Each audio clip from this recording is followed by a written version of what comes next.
தோழா திரைப்படத்தின் திரை விமர்சனம். அம்மா, தம்பி, தங்கையுடன் சென்னையில் வசிக்கும் மிடில் கிளாஸ் இளைஞர் கார்த்திக்கு ஒரு கெட்ட பழக்கம். அடிக்கடி சின்ன சின்ன திருட்டுகளில் மாட்டிக்கொண்டு சிறைக்கு போய்விடுவார். இதனால் குடும்பத்தில் மரியாதையே இல்லாமல் போகின்றது.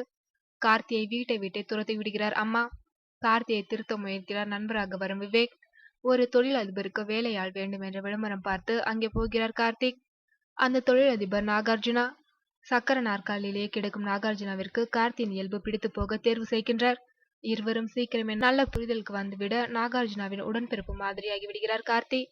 சக்கர நாற்காலி உலகத்தில் இருக்கும் அவருக்கு வேறு உலகங்களை சந்தோஷங்களை காட்டுகிறார் கார்த்தி.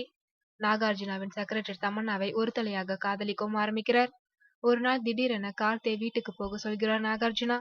இருவருக்குமான நட்பு என்ன ஆகிறது, தமன்னா காதலில் விழுந்தாரா என்பதெல்லாம் சுவாரஸ்யமான மிச்ச பகுதிகள். ரீமேக் என்றாலும் அதை ஓரளவு நேர்மையாகவே எடுத்திருக்கிறார் இயக்குனர் வம்சி.